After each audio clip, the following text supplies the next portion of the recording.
level is just too advanced. The bezel is Tiffany stamp. Don't grip on my hand. I know that I came with the slide from left to right, but now I don't wanna dance. I got too much on the line, too much on my mind, too much ain't enough of my plans. Nike don't pay me to tell you just do it. They pay me to show you I do it again. I can't be pale in my casket. Make sure I die with a tan. It's part of the brand. I know that I came with a slide from left to right, but now I don't wanna dance. Can I depend on a man? I slide some bread in the jam. That's just who I am. Custom just waving at us from the window. They don't even come on the plane when we land. Anyone else would retire, but I'm not content. Welcome back to the locker room. I'm Noah Muller, joined here by Luke Jaclin, Myles, Berkowitz, and Jake Minardi. And today we have a college basketball segment in which March Madness is about to start today, actually. So without further ado, let's get into some stuff because we got a lot to talk about. But first, I do want to go over the conference championship games. First off, the Big Ten, Purdue beats Michigan, actually. And I was quite shocked by this, considering how Michigan kind of manhandled Purdue the last time they played. But I was very impressed with how Purdue managed to play. Braden Smith had a great game, just facilitating the floor. And overall, I thought that Purdue team looked really good for March Madness.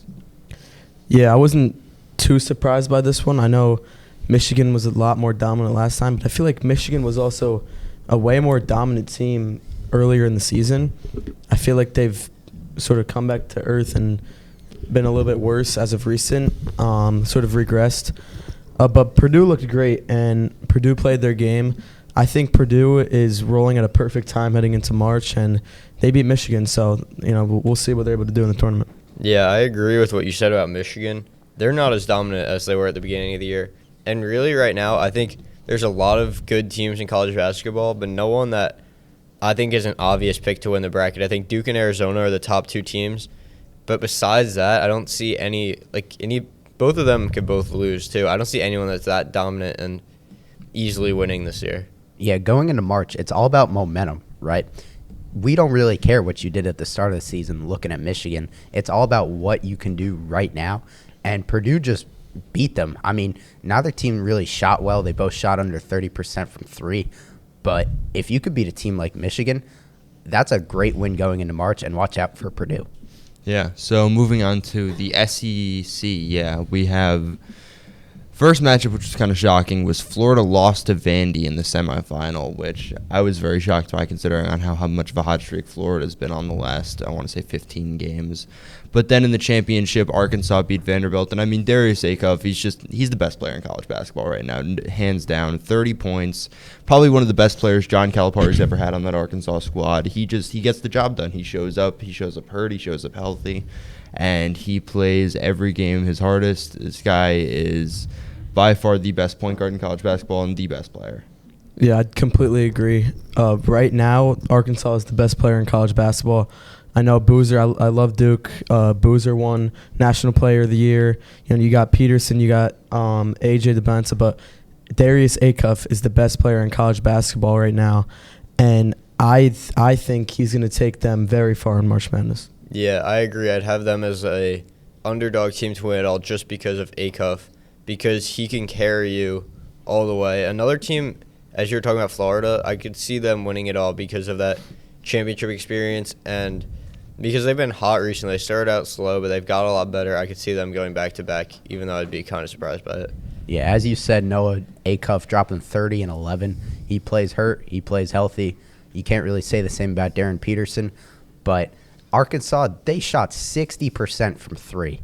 You're not going to do that in every game, but in the games that you can shoot that well, you got to capitalize, and that's what they did against Vanderbilt. Yeah, I mean, if you shoot 60% in a game like that, you're going to win. That's the bottom line because there's rare times that any team ever does that.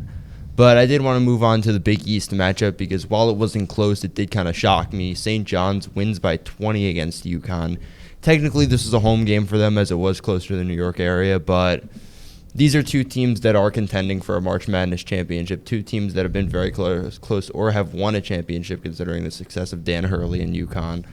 But St. John's could go very far. I mean, Zuby El-Jaffour is one of the best players in college basketball, and he is very valuable to that St. John's team.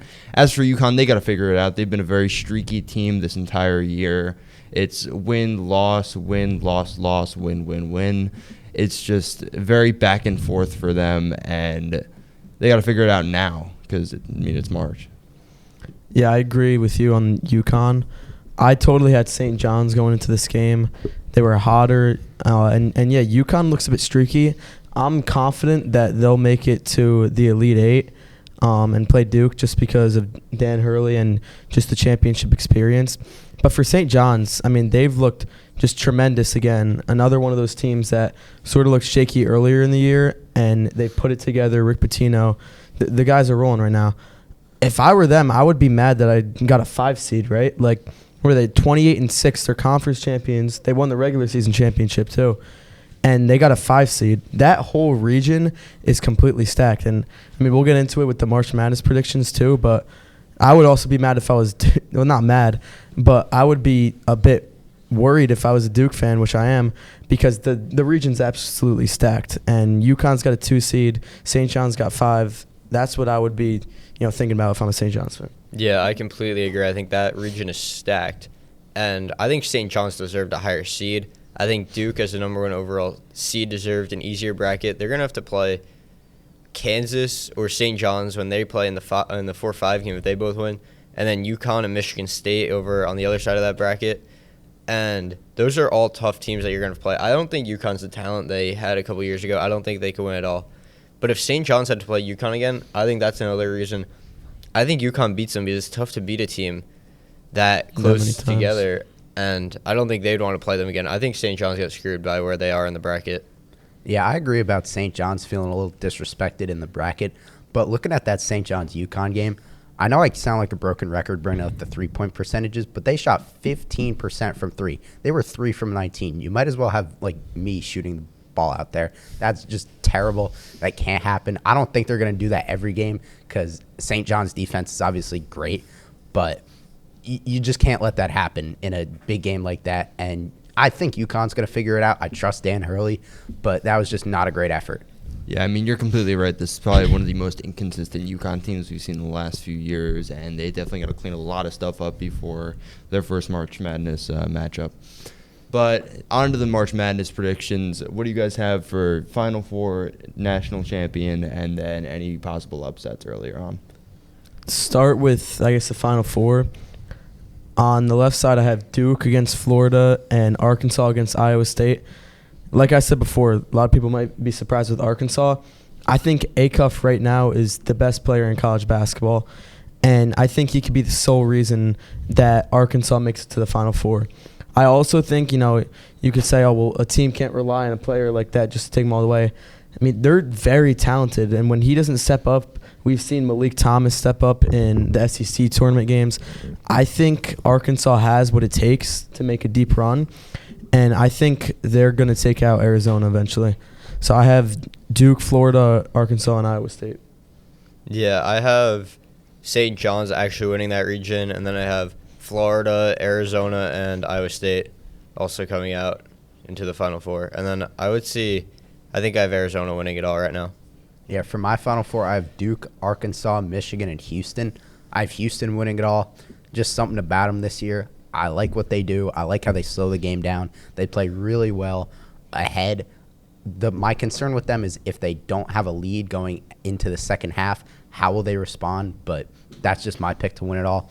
And then for my upset, I'm going to go McNeese beating Vanderbilt. They did it last year against Clemson. I don't really have any rationale against it, but most people when they fill out a bracket don't really have any rationale. But I just have McNeese advancing against Vanderbilt. Yeah. So for my Final Four, I do actually have St. John's getting there, and then I have them playing Florida as well as Michigan versus Arkansas in the right region of the bracket. And then I do have a Arkansas versus Florida national championship where I have Arkansas winning it. I just think Acuff and that whole team, they're way too good. They're getting hot at the right time. I think they're going to make a very deep run. I think they're going to win it all. And then as for upsets, I have Akron making the Sweet 16. I think they get a good first matchup, and this, assuming Alabama wins the first round, you go to the second round, Alabama's missing their second best player. No clue what's going on with that. I think, honestly, Akron is kind of a nightmare matchup for anybody at this point because they're a very underrated team. They should have probably won the MAC if it wasn't for Miami, Ohio, and they're a very good team, in my opinion. Yeah, I could definitely see that upset. I think that game is going to be a very high-scoring game. But in a game like that, Alabama's going to win it. Unfortunately, they don't have Aiden Holloway, but I still do think they have enough talent to take them out.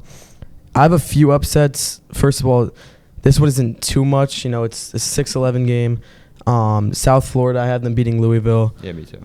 And I was maybe even going to take that if Mikael Brown if he was playing, but now he's not playing, so I can definitely see that game.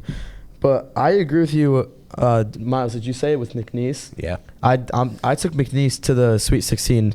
Listen, it could be a fairy tale run, but it's totally possible. Vandy has looked great, but they don't exactly have all that type of tournament experience, and I can definitely see a team like McNeese taking them out. I mean, they took out a Clemson team last year who was extremely good. And the next round matchup, they have Nebraska, who has been sort of on and off the whole year. They've beaten good teams. They've lost to some bad teams. I can totally see McNeese going to the Sweet 16. Don't think it'll be any further because they're going to end up playing Florida most likely. But that's sort of my big upset of the bracket. And I have a few others, but yeah. One team I do want to talk about, though, is UPenn. They're playing Illinois in the first round. Illinois is a team that's been very reliant on the three-point shot with Wagler and Stojakovic. And Penn, their power forward, this is a guy who played at Duke. He was nationally ranked 17th in his class, but he went all the way down to UPenn to get more minutes because they weren't playing him up in the big region. In the conference championship game against Yale, he had a 44-point double-double. I mean, this guy is a bracket buster. He's a guy to look out for. And it could be a very close game against Illinois, considering it's kind of a nightmare matchup for them. Yeah, there's a lot of low-major teams that have great players like that. I mean, I didn't pick a ton of upsets, but I can see way more. Like, I could even see Kansas getting upset first round just because of the fact that, the inconsistency we've seen with Darren Peterson and the whole team throughout the year. And also, they have a 5'10 guard, Cal Baptist, who is just an absolute dog. I mean, you watch the guy play.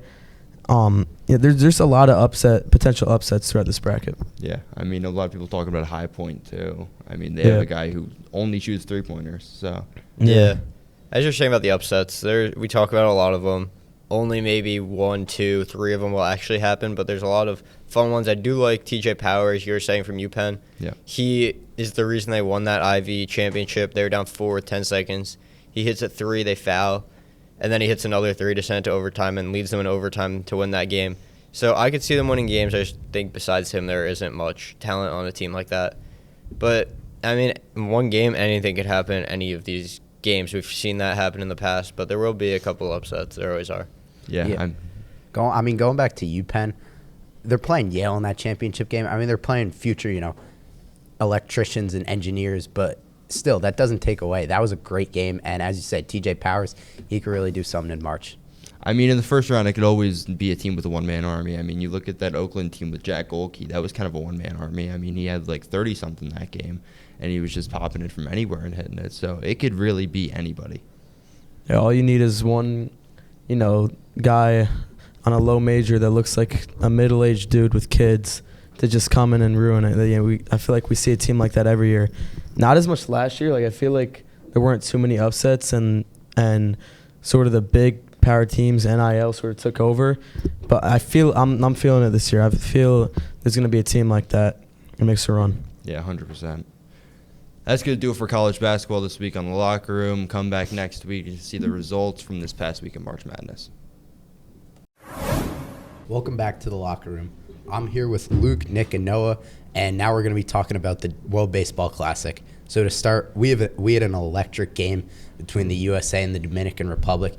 Team USA just narrowly beats them 2-1, and there's been a lot of discussion on, obviously, the missed call at the end of the game. What do we think about this game? I think it was a great game. Obviously, going in, we knew it was going to be a great game. You have the best lineup of probably all time that we've ever seen in the Dominican, and one of the best pitchers. Best pitcher right now, one of the best pitchers I've ever seen in Paul Skeens going against them. So I was expecting a lot more runs scored, but 2-1, great game. The U.S. pitchers, Skeens, and then everyone after that did a great job. And, yeah, it was a great game to watch. I think the call at the end, it was probably a ball, but it was way closer than that box on TV made it look, because the ball crosses home plate, and then it's dropping into the catcher's glove as it's crossing. So it's not as bad when it crosses home plate and goes by the hitter as it was when it looked like on TV. Yeah, that might have been the most impressive performance I've seen from a guy like Paul Skeens to pitch against that lineup and only allow 1 run and look very dominant. He really is America's ace. I wish Skubal could have pitched. Yeah, he would be pitching tonight in the championship if he cared at all. Yeah, but obviously just an incredible game by the U.S. Pitching and their bullpen. You know, Griffin, Jacks, David Bednar getting out of the gym, and then Whitlock and Mason Miller. Yeah, closing out. Yeah, I mean, honestly, just a great game from both teams. Really just a pitching battle by both teams. I mean, the DR only lets up 2 runs. With the strike 3 call, I do think it's a bad call. I think Perdomo should have gotten the walk, and it should have went to Tatis, but it's kind of a throw-up. It's not as out of the box, like Luke said, as people are saying.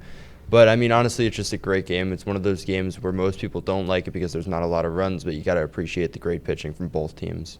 Yeah, about that strike 3 call. I mean, it was low. I think it was a ball, but the catcher did a great job selling the pitch. But, yeah, great game overall. I mean, I wouldn't say an electric game because it was only a 2-1 finish, but, yeah, great game overall. Yeah, when Gunnar Henderson and Roman Anthony hit those home runs when the U.S. was down 1-0 and then tied it and then took the lead, that was electric. That was some of the most exciting moments I've seen. And one thing that we haven't really, no one's mentioned, it was a 2-1 game. We haven't talked about the DR pitching. Luis Severino looked like 2017 Luis Severino. We haven't seen anything like that from him in 8 years at least, since he was on the Yankees pitching like a Cy Young when he was like a rookie. We haven't seen this from him. I was really impressed by him to be able to hold the U.S. lineup for that long. Yeah, that was just an incredible effort by Severino. I hadn't seen him touch 99 on his fastball, as you said, in like 9 years. That was incredible. But now moving on, we have the other half of the bracket. We have Venezuela versus Italy. That just happened last night. Venezuela won 4-2. Michael Lorenzen unfortunately blows the game for Italy, and Luis Ariz and Ronald Acuna deliver 2 really clutch hits. So what do we think about this game? Italy's like fairy tale run is basically over. They're a good team. They have a lot of major league talent, but they're not the DR, they're not the US, they're not Venezuela at baseball yet. Maybe they will be. But I mean, they had a great team, but they didn't have like the best team in the world. So I could see them getting back here at some point. And I think Venezuela is going to be really tough for anyone to beat because of their lineup just is so tough to get out. Yeah, they have a lot of like great contact guys. Yeah, it's much different than the DR where it's all power. It's like Acuna, Ariz, Glaber, both Contreras brothers. Churio. They all are just going to put the ball in play, and it's going to be hard to strike them out and get them out. So I think it's going to be a tough game tonight for the U.S. versus Venezuela. Yeah, I mean, it was a great job by Venezuela. Italy was a good team the entire tournament until Venezuela just beat them. And then in terms of the USA versus Venezuela in the final, everyone thinks because Japan didn't play the U.S. at all or they were on the other side of the bracket, the U.S. kind of has a cakewalk schedule to win this whole thing. But I think a lot of people are going to be shocked that Venezuela is going to be a tough matchup with Acuna and Ariz, and just overall that team has played very good, very silently as well. I mean, you consider that everyone talking about like the DR, the U.S., all these other teams, but I've heard probably the least about Venezuela out of any team. Yeah, I mean, I think Venezuela can win in the championship, honestly. I don't think the U.S. are as good as everyone thinks. I mean, Acuna, Arias, like you said, Luke, I mean, I like Italy, fairy tale run. I mean, like Venezuela, I think this game's going to be close, but I think the U.S. are going to lose. I don't think McLean has it. Yeah, as you guys said, looking ahead tonight, we obviously have Team USA versus Venezuela. I do agree with you guys that it's going to be a tougher, outing for the USA that we all expect. They're not just going to, roll over and mercy rule them, but I still think that the Team USA pitching, specifically the bullpen, I don't really trust McLean. I don't trust McLean at all. If we had Skubal going in this game like it should have been, that's a completely different story. I think we could easily beat this team, but with McLean, he has no experience. He's really young.